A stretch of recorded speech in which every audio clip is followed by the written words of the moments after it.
자, 저희가 시간이 얼마 안 남아서 여당 상황 좀 짧게 야당 상황 짧게 살펴보겠습니다. 이재명 의원이 어제 당대표 경선 출마 선언을 했는데 책임이라는 단어를 10번 넘게 사용했어요. 근데 저는 이거는 이재명 후보께서 거짓말한 거 아니냐라는 좀 생각이 들어요. 그러니까 예를 들면은 대선과 지방선거 패배의 가장 큰 책임은 저 이재명에게 있고 그 결과에 책임져야 하는 것도 당연하다 이렇게 얘기하셨거든요. 네. 아니 선거에 다 두 번이나 큰 선거에 패배했는데 책임지기 위해서 당대표 선거에 나오겠다? 그게 과연 이게 어떠한 논리적인 확장성이 있는 것이 좀 이해가 안 돼요. 자, 선거 패배 책임이 있습니다. 제가 당분간 자숙하겠습니다. 그리고 민주당과 진보 진영이 다시 국민의 사랑을 받는 정당으로 거듭나기 위해서 저 백의종군하겠습니다. 뒤로 물러나 있겠습니다. 네. 저보다 더 훌륭한 분들 당대표 되시는 거 제가 뒷받침하겠습니다. 이게 책임지는 모습이지 어떻게 다시 출마하는 게 책임지는 모습이냐고요.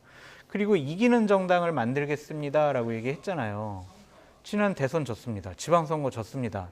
2번 패배한 본인 당사자예요. 근데 어떻게 이기는 정당 만들겠다고 하는지 그거에 대한 근거 논리가 없어요. 그러니까 이러한 것들이 본인 스스로도 저는 이번 당대표 선거 출마에 명분은 없고요. 사실은요, 저 지금 윤석열 정권에서 저와 가족과 관련해서 6개 정도의 수사가 진행되고 있는데 그것을 좀 제가 당대표 되면서 막기 위해서 방탄 당대표 되기 위해서 저 출마한 거예요. 라는 자기 고백이 아니냐라는 좀 생각이 듭니다.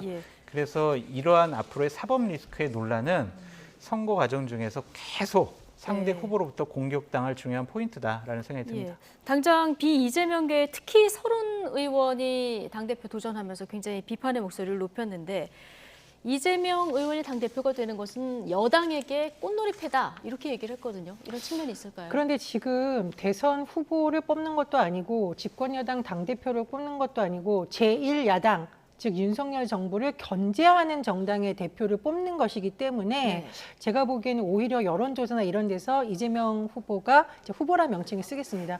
상대적으로 다른 후보들에 비해서 더 높은 수치가 나오는 것이고 그렇다 보니 이재명 후보는 나야말로 윤석열 정부를 제대로 견제할 수 있고 또 국민의 이런 지지세를 바탕으로 민주당의 변화라는 민심을 동력으로 무언가를 바꿀 것이다라는 주장을 하는 것으로 보입니다.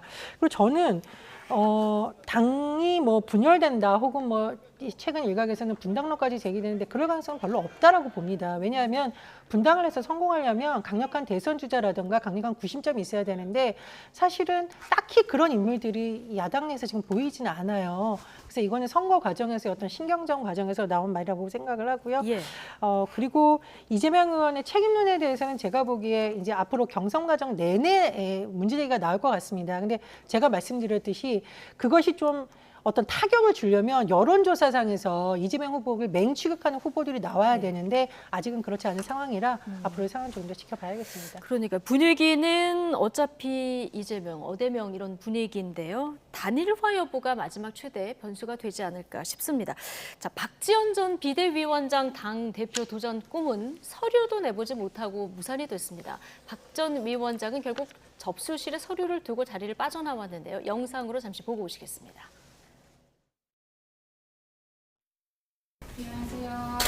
네, 이렇게 드리면 되는 건가요? 네, 죄송합니다. 당직 선출 규정에 따른 시험법권 적용이 해당되시지 않기 때문에요. 서류 접수 자체를 진행할 수 없습니다. 양해 부탁드리겠습니다. 네, 뭐 그거를 서류를 받아 보시고 그걸 봐야 아는 거 아닌가요? 아니, 지금 위원장님 입당 날짜가 언젠지는 아세요? 네, 알고 있습니다. 그거를 서류를 검토를 하셔야지 그걸 아는 거잖아요.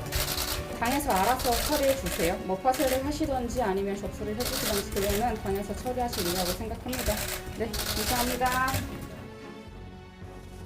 파쇄를 하든지 보관을 하든지 당에서 알아서 하라 이렇게 하면서 빠져나오는 모습을 보고 오셨는데 박 전 위원장 이후에 SNS에 비겁하고 또 비겁합니다 이렇게 글을 남겼어요.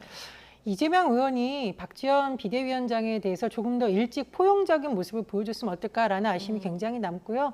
두 번째로 박 전 위원장의 모든 행보를 저는 찬성하진 않습니다. 그러나 나이가 어리다는 이유로 비하하는 듯한 발언이 민주당 일부 정치인에서 나오는 것은 매우 부적절하다고 생각을 하고요. 대선 전에 고3 선대위원장 지역에서 세우는 모습과 지금 박지원 위원장에게 나이와 경력을 가지고 비난하는 듯한 모습 굉장히 혼란스럽습니다.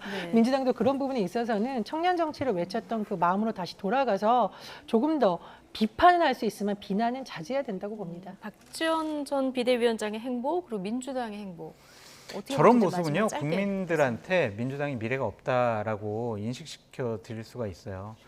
공동 비대위원장이었던 박지원 후보에 대해서 자격에 대해서 논하는 민주당 지도부나 그렇다고 자격이 없다고 하는데 저런 식의 퍼포먼스를 하는 박지원 공동 비대위원장이나 상당히 독인 객긴이다라는 생각이 들고요. 과연 민주당이 국민의힘이라는 여당을 넘어서서 국민의 사랑을 받으려는 그런 정당으로 몸부림치는 것이냐 아니면은 자해하는 수준이냐 저는 후자에 좀 더 가깝지 않느냐라는 생각이 듭니다. 예. 자, 오늘 정치권 주요 이슈들 오늘 두 분과 함께 살펴봤습니다. 장성철 공론센터 소장 그리고 전혜연 시사평론가 두 분과 함께했습니다. 고맙습니다.